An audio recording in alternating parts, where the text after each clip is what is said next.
The flashing red and blue lights cut through the darkness of the deserted highway, glinting off the cold steel of the handcuffs that bit savagely into Special Agent Quentin Hawley's wrists. He was no criminal. He was the man sworn to take a bullet for the President of the United States. Yet the furious local patrolman pinning him against the hood of an unmarked Dodge Charger did not care. With the presidential motorcade moments away, a catastrophic collision between supreme federal authority and small-town prejudice was about to erupt. The night air over Oak Haven, Virginia hung bitter and damp, thick with the scent of coming rain and rotting autumn leaves.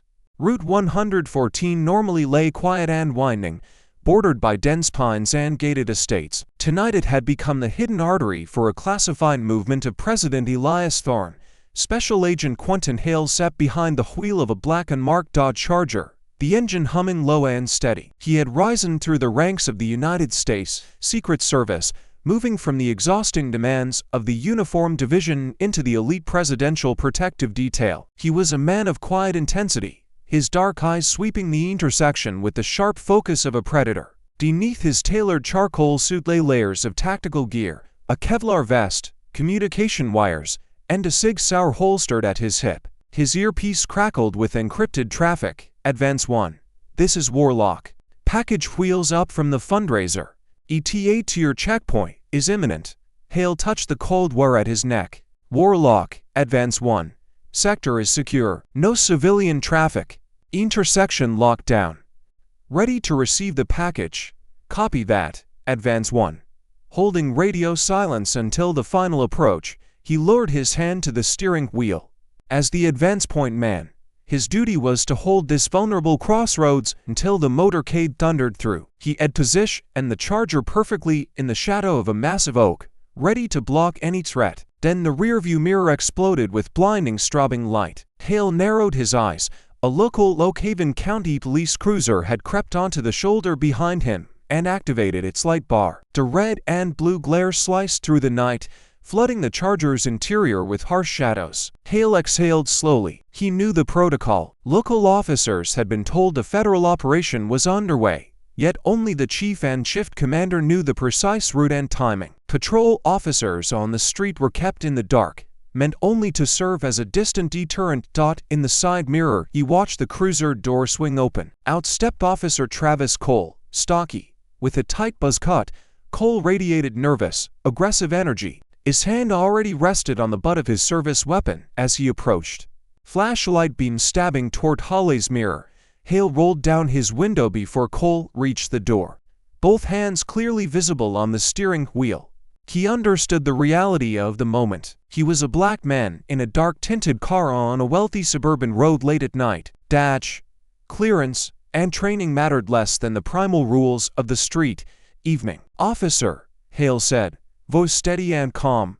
Cole shone the heavy maglite straight into Hawley's eyes, deliberately blinding him. Keep your hands right where they are. Don't you dare move. My hands are on the wheel, officer, Hale replied smoothly, squinting against the glare. I am a federal agent on official business. Dim the lights so I can show you my credentials. Cole laughed, a short, ugly sound without humor. He leaned in, the sour smell of stale coffee and peppermint gum drifting into the car. Right? And I'm the King of England. Let me guess you're waiting for a friend in this gated neighborhood. Or maybe you're just lost. License and registration. Now, make a sudden move and we're going to have a very bad night, officer, Hale said, tone dropping, carrying unmistakable authority. I am Special Agent Quentin Hale with the United States Secret Service. My badge and identification are in my left breast pocket. I am going to reach for them very slowly. I didn't ask for a fake badge, pal, Cole barked, slamming his palm against the roof of the Charger. I said license and registration. Hale felt the clock ticking. The president's motorcade, codenamed Wolverine, was moving fast, a convoy of armored Suburbans, the Beast, and a heavily armed counter-assault team hurtling toward the intersection. If Cole did not clear the row, the consequences would be catastrophic. Officer Cole, Hale said, reading the name tag. Listen carefully. You are parked in the middle of a secured federal transit route. In moments a convoy will pass through this intersection. Verify my identity and move your vehicle immediately. Cole's face twisted with contempt. He drew his Glock 19 and leveled it through the window at Holly's chest. "Step out of the car, right now."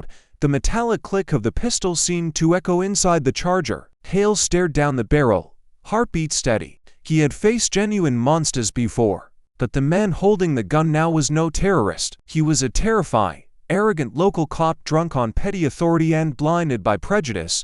"Officer, lower your weapon," Hale commanded, the voice he used for hostile crowds. It was not a plea, it was an order. "I said get out of the damn car," Cole screamed, hand trembling, flashlight wavering. "Open the door with your left hand. Do it now or I will shoot you where you sit." Hale calculated rapidly. He could draw and neutralize the threat in an instant, but firing on a local officer during an active presidential movement would trigger disaster, halting the motorcade, endangering the president, and destroying his own life. He had to absorb the indignity to protect the mission. "I am stepping out," he said slowly. Using his left hand, he opened the door and stepped into the freezing air, hands raised high. "Turn around. Face the car." Hale complied. "Officer, my badge is in my jacket. If you would just look." Cole lunged. He slammed his forearm into the back of Holly's neck, crushing him against the roof of the Charger. The impact drove the air from Holly's lungs. Cole kicked his legs apart, forcing him into a spread eagle stance. "Shut your mouth," Cole hissed, patting him down roughly. "Coming into my town, thinking you can talk your way out of a prowler call. We know your kind. You think a fancy suit hides what you are." When Cole's hand brushed the Sig Sauer at Holly's hip, the officer panicked. "Gun. He's got a gun," Cole shouted to no one. He yanked the weapon free and hurled it into the grass. "I am a federal agent," Hale roared, patience finally breaking. "Check the breast pocket, you idiot." Cole wrenched Holly's left arm back, twisting the shoulder to its limit, and snapped a cuff onto the wrist. He yanked the other arm and locked a second cuff, ratcheting them brutally tight. The steel bit into skin, cutting circulation. "You're nothing but a liar facing a felony weapons charge," Cole sneered, grinding Holly's cheek into the cold metal. He reached into Holly's jacket, fingers closing around the leather credentials case.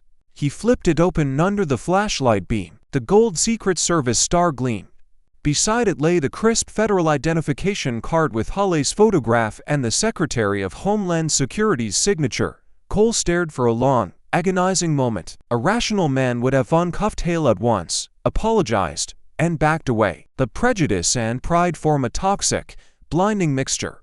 Cole's ego could not accept that the black man he had just assaulted and humiliated vastly outranked him.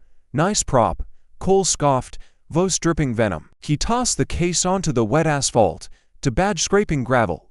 "You can buy these online for $50. Think you're smart? Think I'm stupid?" In Holly's ear the secure radio crackled again. "Advance 1, Warlock. We are approaching the critical marker. Traffic is 0. Coming in hot. Confirm the intersection is sterile." Hale could not reach his microphone. His hands were bound. "Advance 1. This is Warlock. Do you copy?" "Acknowledge sterile intersection." Silence. A deadly silence. Hale twisted his head. "Cole, listen to me. In moments the President of the United States will drive through that intersection. My detail leader is trying to reach me. If I do not answer, they will assume this intersection is compromised and send the counter-assault team forward. If you are still holding me when they arrive, they will treat you as an active threat. Remove these cuffs, now." Cole grabbed Hale by the collar and shoved him toward the cruiser. "Get in the back, you lying piece of garbage. President of the United States. Yeah, right. And I'm the Secret Service Director." Hale stumbled but caught himself. "You are making a monumental mistake. The only mistake was you thinking you could come into my jurisdiction," Cole snarled, slamming Hale against the trunk. He left him pinned there. "Stay right there. I'm running your plates. When they come back stolen, I'm adding Grand Theft Auto to your jacket." Cole walked to his cruiser, leaned in, and began typing on the mobile data terminal. The light bar washed Hale in rhythmic, violent flashes. Hale tested the cuffs, ratcheted to the bone, no give. He focused on breathing, ignoring the searing pain in his shoulders. Radio traffic in his earpiece grew frantic. "Warlock to Advance 1. You are missing your check-in. Report immediately." A nouveau scudin Malcolm Voss, the shift leader inside the beast. His tone was ice. Advance 1. This is PPD-led. No visual on your beacon. If you do not reply in moments, we treat Route 114 as compromised. Counter-assault team, prepare to push ahead. Warlock, prep an alternate route but keep the hammer down. We do not stop. Hale gritted his teeth. He had no way to answer. Inside the cruiser, Cole hammered the keyboard, ran the plate, and waited. The screen flashed bright red. A piercing alarm blared. Restricted tag. U.S. Federal Government. Do not stop. Do not detain. Contact U.S. Secret Service Joint Operations Center immediately. Threat Level 1 protocols active. Color drained from Cole's face, then returned in a flush of furious denial. He could not be wrong. He refused to be wrong. Hacker, he muttered. He keyed his shoulder mic. Dispatch, Unit 42, Priority Channel. Sovereign citizen here. Extremely uncooperative. Possible stolen vehicle with cloned plates. Claims federal agent status. Fake badge. Fake plates. Send to backups to Route 114 and Oakwood Lane. The dispatcher sounded confused. Unit 42. Be advised the shift commander locked down all channels. We have a federal movement in the county. Strict orders to clear major arteries. I don't care about a movement. Cole shouted. I have a hostile suspect in custody. I need backup now. Negative on backup. All units holding position. Need the shift commander. Just run the damn name. Cole screamed. Quentin Hale. H-E-L-E. While Cole argued with dispatch, Hale turned toward the southern horizon. The trees trembled. A low, thunderous vibration traveled through the asphalt beneath his feet. It sounded like a freight train, yet there were no tracks in Oak Haven. It was the Motorcade. PPD lead to all units. Voss barked in Hawley's ear. Moments from the intersection. Rogue police vehicle blocking the right lane. Emergency lights active. An identified individual pinned against the vehicle. Advance 1 is compromised. I repeat, Advance 1 is compromised. Cat lead. Copy. A gruff voice answered. Breaking formation. Pushing forward. Weapons tight but ready. Securing the intersection. Hale felt cold sweat trace his temple. The counter-assault team, the most lethal unit in federal law enforcement, was about to descend on Officer Travis Cole. These operators row, with windows down, automatic rifles ready. Their mission was simple. Annihilate any threat to the Motorcade. They did not ask for licenses. They answered threats with overwhelming force. And right now, screaming, erratic local cop with a drawn weapon stood exactly where the president's vehicle needed to pass. Cole, Hale bellowed. Look down the road. Look at the road. Cole slammed his door and stomped back. I told you to shut up. You're going to federal prison. You think you can hack a police database? The night tore open. Over the crest of the hill a wall of blinding xenon headlights erupted. It was not one vehicle. It was a mechanical leviathan. Two unmarked DC Metropolitan Police motorcycles led. Sirens wailing. Behind them 3 massive armored black Suburbans advanced in aggressive V formation, their red and blue lights strobing with ferocious intensity. Cole froze. Every trace of belligerence vanished. Replaced by raw shock, the ground shook from the combined power of the convoy. What is that? Cole stammered, stepping back, hand hovering over his empty holster. That, Hale said, voice cold as stone, is the United States government. You are holding a gun in its path. Drop the weapon. Drop it now or you are a dead man. The rhythmic thunder of the approaching motorcade vibrated through the solace of Hawley's shoes, a terrifying drumbeat marking the collision of two worlds. Cole stood paralyzed, the Glock trembling in his hand. The arrogant swagger that had defined him moments earlier had dissolved into the wide-eyed terror of a man who suddenly understood. He stood on the tracks of an oncoming freight train. The lead counter-assault. Suburban Hawkeye 1 broke formation. Its powerful engine roared as the driver pushed the heavy vehicle to its limit. It swerved into the oncoming lane and slammed to a diagonal halt inches from Cole's cruiser, boxing him in completely. Tires smoked on the damp asphalt. Before the Suburban fully settled, doors burst open. Federal agents, drop the weapon. Drop it now. The voices were not human. They were a synchronized wall of tactical command. 6 operators spilled onto the pavement in heavy black Kevlar, helmets with quad-tube night vision, short-barreled SR-16 rifles at the ready. They moved with terrifying precision, for green laser dots instantly painted Cole's chest, neck, and face. Cole let out a pathetic gasp. His fingers went numb. The Glock clattered to the asphalt. He collapsed to his knees, hands over his head, face contorted in panic. "Don't shoot. I'm a cop. I'm an Oak Haven police officer," he shrieked, voice cracking into a wet sob. "On your face. Flatten out." A gloved hand seized Cole's collar and slammed him face first onto the wet road. A reinforced knee dropped between his shoulder blades, driving the air from his lungs. Flex cuffs whipped around his wrists in seconds. The self-appointed apex predator of Oak Haven County had been neutralized in mere seconds. Simultaneously, two operators flanked. Hail. Protocol in a hot zone required treating everyone as unknown until the threat was fully assessed. Advance 1. Identify. Barked the cat leader, Roman Pierce, rifle at high ready, eyes scanning the tree line. Hail. Quentin, TPD advance. Hale shouted over the engines and sirens. Suspect is a rogue local officer. He has my credentials and weapon through them. In the grass to the left, Pierce keyed his mic. Hawkeye lead to PPD lead. Intersection secured. 1 hostile subdue. Advance 1 secure boat restrained. Route clear for the package. Push through. PPD lead. Copy. Rolling through.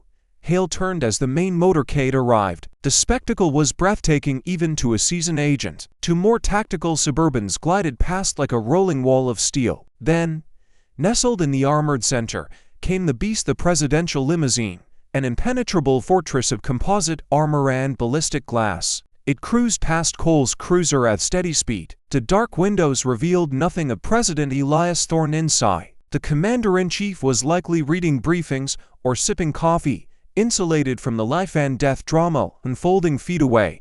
Hale watched the American flags flutter on the beast's fenders. He had sworn an oath to lay down his life for the man within. He had endured grueling training, sacrificed personal life, and operated in the world's most dangerous environments to earn the badge now lying discarded in the muddy grass. Yet to the man bleeding on the asphalt at his feet, none of that mattered. To Cole, Hale was simply a target guilty by the color of his skin.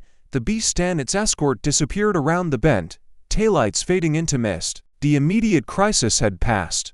The president was safe. Now came the reckoning. A black SUV trailing the motorcade pulled to the shoulder. Malcolm Voss stepped out.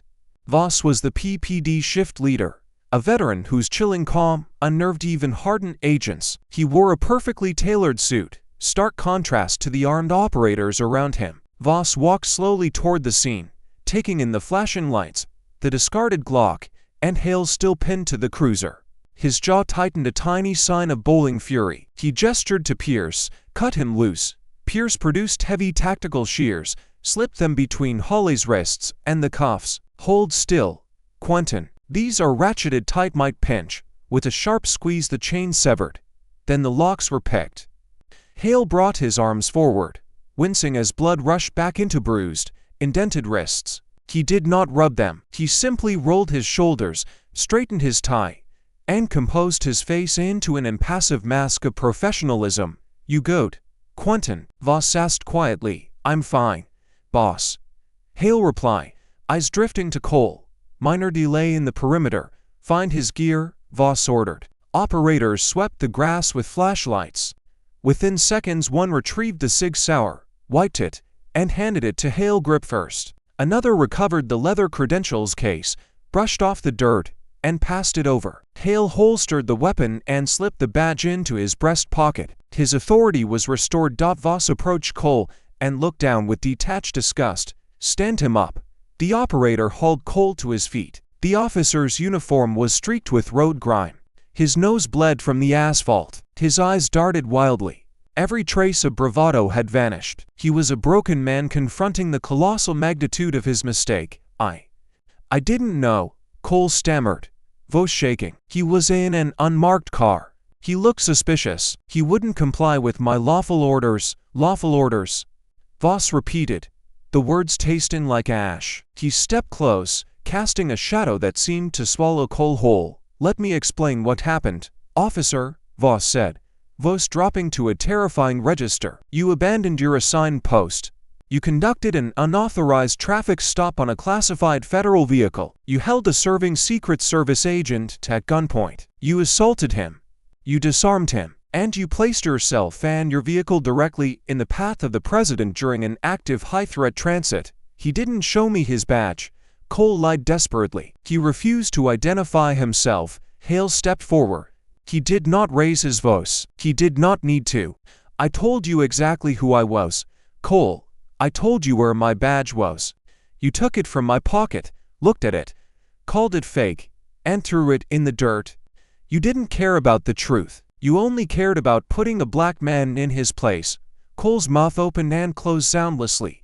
You hacked the system. The Joint Operations Center flagged your inquiry the moment you ran the plates. Voss cut in with finality. They locked down your dispatch because you were classified as a hostile kinetic threat to the motorcade. Do you understand what that means? If you had raised that weapon an inch when Hawkeye 1 arrived, my men would have put hundreds of rounds through your windshield. You would be in a body bag. You were breathing only because Agent Hale kept his composure while you lost your mind. Headlights appeared from the opposite direction. A white SUV bearing the Oak Haven County Police Department insignia roared up and stopped hard. Out stepped Chief Everett Lang, a veteran who had spent decades building a respectable department. He took in the tactical team, the black Suburbans, his officer in flex cuffs, and the Secret Service star gleaming on Hawley's chest. Color drained from his face. He knew his department now faced catastrophe. Chief Lang, Voss said. Good of you to join us, Agent Voss, Lang managed, voice tight. What the hell happened here? Your officer, Voss gestured toward Cole, decided to play cowboy on a federally secured route. He detained my advance agent at gunpoint, assaulted him, and nearly triggered a lethal response from the presidential counter-assault team. Lang turned to Cole, face contorting with rage. Cole, you absolute fool. You were briefed. You were told to hold the perimeter and ignore federal vehicles. What were you thinking, Chief? He was parked in the dark. He matched the profile of the burglary suspects from Ridgefield. Cole pleaded, racism still driving his justifications. I was doing my job. He was a threat. He's a federal agent. Lang roared. He's protecting the president. You didn't profile a burglar, Cole. You profiled a black man in a nice car and let your badge go to your head. Lang marched forward and violently ripped a silver badge from Cole's uniform. Tins tearing fabric, you were stripped of your police powers, effective immediately, Lang snarled. Face inches from Cole's, you do not speak for this department. You do not represent this badge. Chief, you can't do this. The union won't touch you with a 10-foot pole once they see the federal indictment, Voss interjected. He nodded to Pierce. Read him the charges, Pierce recited from memory. Travis Cole, you are being detained by the United States Secret Service under Title 18, United States Code Section 111, assaulting or impeding a federal officer. Section 372, conspiracy to impede or injure a federal officer. And Section 242, deprivation of rights under color of law. You face a significant sentence in federal prison. Cole's knees buckled. Only the operator's grip kept him upright. His career, freedom, and life had collapsed in moments because he could not see past his own bigotry. Put him in Hawkeye 2, Voss ordered. Washington Field Office for processing. Chief Lang, my director will contact you in the morning. Have your internal affairs files ready and a very good lawyer. You'll have everything you need. Agent Voss, Lang said, shoulders slumped. Looking years older, he turned to Hale, genuine shame in his eyes. Agent Hale, I cannot apologize enough. This does not reflect who we are. I am so sorry. Hale looked at the chief, then at the cuffs still dangling from his bruised wrists. He thought of the indignity of being slammed against cold metal, the terror of staring down a gun held by a man sworn to protect and serve, with respect. Chief, Hale said, Voscon, and utterly without forgiveness. It reflects exactly who he is. And until tonight your department gave him the badge and the gun to do it. Hale turned his back and walked toward his charger. The storm that had been building all night finally broke. Cold rain began to fall on Route 114, washing dirt from the asphalt but unable to wash away the bitter truth of what had occurred. The Washington Field Office of the United States Secret Service occupies a secure, nondescript building blocks from the White House, it is a fortress designed to process the gravest threats to the nation's continuity of government. In the early morning hours, former officer Travis Cole sat bolted to a steel chair in interrogation room B, a windowless, soundproof cube under harsh fluorescent light. He shivered. His damp uniform reeked of sour sweat and wet asphalt. The bravado that had fueled his racist power trip had vanished, replaced by the hollow shell of a man who finally grasped the scale of his destruction. His wrists were now bound by heavy federal irons attached to a belly chain. The steel door hissed open. Malcolm Voss entered carrying a thick manila folder. He remained standing, suit immaculate, eyes devoid of sympathy. Behind him came a sharp-featured man in a navy pinstripe suit. Leonard Crowe, attorney provided by the Fraternal Order of Police. Mr. Cole, Voss said flatly. This is Leonard Crowe. He is your union-appointed counsel. I suggest you listen carefully. Crowe slammed his briefcase onto the table and pulled out a legal pad. He was accustomed to bullying local investigators. Federal territory was different. Don't say a word, Travis, Crowe ordered. He glared at Voss. Agent Voss, my client has suffered excessive force, unlawful detention, and severe psychological distress. We are looking at massive civil rights violations by your tactical team. I want the charges dropped, my client released to my custody, and a formal apology from your agency. Otherwise, tomorrow the press will have a field day with how the Secret Service treats local law enforcement. Voss did not blink. He opened the folder. Is that your opening posture, counselor? Because if it is, I can promise your client will not see daylight outside a federal penitentiary until his hair is gray. Crowe leaned back. You have nothing? Voss, he said. She said. In the dark, Officer Cole conducted a lawful Terry stop based on reasonable suspicion. Your agent was in an unmarked car acting erratically and refused timely identification. There was a scuffle and a firearm was secure, but it was a misunderstanding. Officer Cole's body camera suffered a critical battery failure. The footage is corrupted. You cannot prove a single civil rights violation or federal assault charge. A tiny spark of hope flickered in Cole's eyes. The blue wall was holding. The door opened again. Special Agent Quentin Hale entered. He had changed into clean tactical pants and a black quarter-zip bearing the Secret Service star. His wrists showed dark purple bruising, yet his posture was rigid and commanding. He stood silently beside Voss. Counselor, Hale said. Voss a low, terrifying rumble that extinguished Cole's fragile hope. You seem to misunderstand the vehicle I was driving. Voss placed a small black encrypted hard drive on the table and connected it to a laptop. Oakhaven PD may play games with body cameras. Mr. Crowe, Voss said, tapping keys.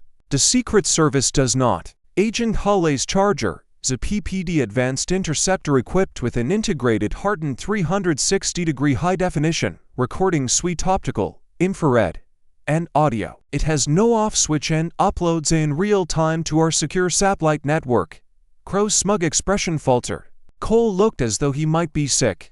Furthermore, Voss continued, when the motorcade arrived, to stand the 3 counter-assault Suburbans captured the entire incident from multiple high-definition angles, your client pointing a loaded firearm at a restrained federal agent, complete with crystal-clear audio of every racial slur, threat, and lie. Voss hit the spacebar. The monitor on the wall flared to life. The room filled with the undeniable reality of the night. The footage showed Cole dragging Hale from the car, slamming him against the roof, ripping the badge from his pocket. Cole's venomous voice echoed. Coming into my town thinking you can talk your way out. We know your kind. You think a fancy suit hides what you are.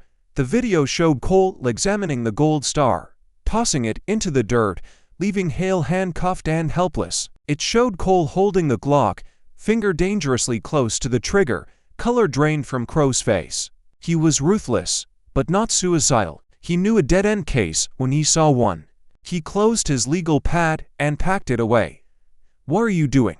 Cole whispered, panic seizing him. You're my lawyer. You have to fight this. Crowe stood without looking at Cole.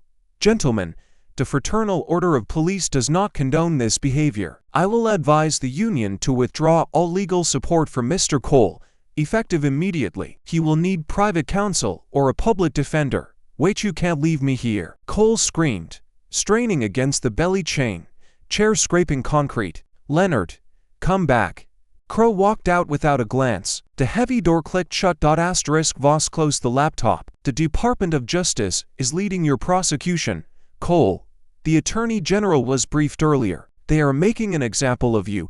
You will be charged with armed assault on a federal officer, kidnapping under color of law, and federal civil rights violation. The plea deal offered requires a guilty plea on all counts and a lengthy term in federal lockup without possibility of early parole. Cole sobbed, heavy gasping tears soaking his collar. Please, Agent Hale, I have a wife. I have a little girl. Please, I made a mistake. I was scared. I wasn't thinking. Hale stepped forward, placed both hands on the steel table, and leaned in until his face was inches from Cole's tear-streaked features. You weren't scared, Cole. You were empowered, Hale said softly, voice cutting through the sobs. You saw a black man and recognized an opportunity to exercise cruelty without consequence. You didn't care about the law. You didn't care about the truth. You only cared about your own superiority. You believed the badge gave you the right to be a monster. Hale straightened, adjusting his cuffs. There are good men and women who wear the police uniform. They bleed for their communities. You are a disgrace to every one of them. Enjoy federal prison, Travis. I hear the inmates have a very particular way of welcoming disgraced racist cops. Hale and Voss turned and left, the door sealing Cole inside the silence of his ruined life. Several weeks later, crisp autumn air swept golden leaves across the White House north lawn. Inside the West Wing, power moved in hushed, orchestrated rhythms. Quentin Hale stood in the Roosevelt room in his impeccable charcoal suit. The bruising on his wrists had faded to dull yellow. He waited. The door opened. Chief of Staff Vivian Shaw offered a warm smile. Agent Hale, the president is ready for you. Hale nodded, face impassive, heart beating a heavy rhythm. He walked past uniformed guards who offered subtle, respectful nods, then stepped through the heavy white doors into the Oval Office. Natural light poured through tall windows behind the resolute desk. President Elias Thorne stood near the fireplace, finishing coffee. Thorne's face carried the deep lines of office, yet his eyes remained sharp and profoundly empathetic. Mr. President, Hale said, standing at attention. Quentin, Thorne said, gesturing to the wingback chairs. Please sit. No formalities today. Hale sat, posture perfect. Thorne took the opposite chair and leaned forward, elbows on his knees. The commander-in-chief regarded his protector not as a subordinate, but as a man who had endured profound injustice on his behalf. I read the final DOJ report this morning, Thorne began, voice quiet and gravelly. Travis Cole pleaded guilty to all charges.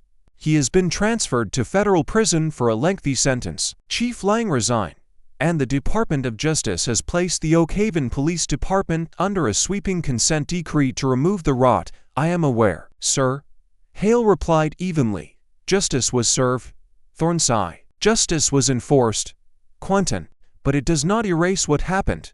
You were out there in the dark laying the groundwork to keep me safe, and you were attacked by the very system meant to stand with us. The president met Hawley's eyes directly. I know this country, Quentin, its greatness and its deepest, ugliest scars. You are one of the most elite law enforcement officers on the planet. You carry the full weight of the federal government, yet none of that mattered to that man because of the color of your skin. If you would do this to a Secret Service agent, I shudder to think what he and men like him have done to ordinary citizens who lack an armored motorcade to save them. Hale felt his throat tighten. He had spent his career projecting invulnerability. He was the shield. Shields do not crack. But hearing the President of the United States acknowledge the visceral reality of his existence as a black man in America fractured that armor just a fraction, it is a reality I have lived with my entire life. Mr. President, Hale said softly, the badge is heavy, but the skin I wear is heavier. When Cole pulled me from that car, I was not an agent to him. I was a target. I knew that if I reached for my weapon, if I fought to defend my own life, I would jeopardize yours. So I absorbed the humiliation. I absorbed the pain. Because the mission comes first. Thorne's eyes glistened. He reached out and gripped Hawley's shoulder with profound, fatherly respect. You are a better man than he will ever be, Quentin. But you should never have had to make that choice. You should never have to absorb the sins of ignorant men simply to do your job. I asked you here today to tell you face to face how deeply sorry and that you endured that, and how incredibly proud I am to have you on my detail. Thank you, Mr. President, Hale said, voice genuine. It is an honor to serve. Take some time, Quentin, Thorne offered. A month. Be with your family. Clear your head. Hale stood and buttoned his jacket. His hand brushed the slight bulge over his heart where the gold star rested. He thought of the fear, the anger, the cold rain on Route 114.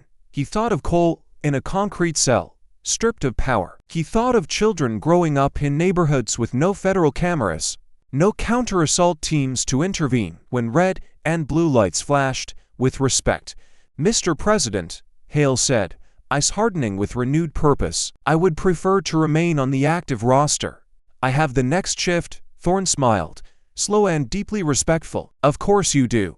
I will see you out there, Agent Hale. Yes, sir.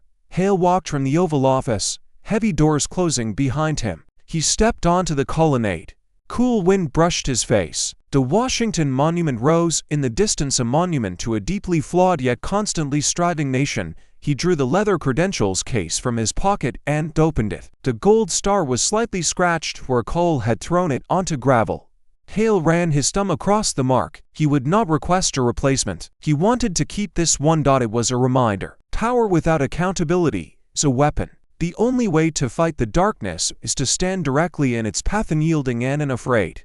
Quentin Hale returned the badge to its place over his heart, turned, and walked back into the shadows to hold the line. If this story of unyielding resilience, the abuse of power, and the crushing hammer of justice kept you on the edge of your seat, we need your support. Real-life drama requires real voices.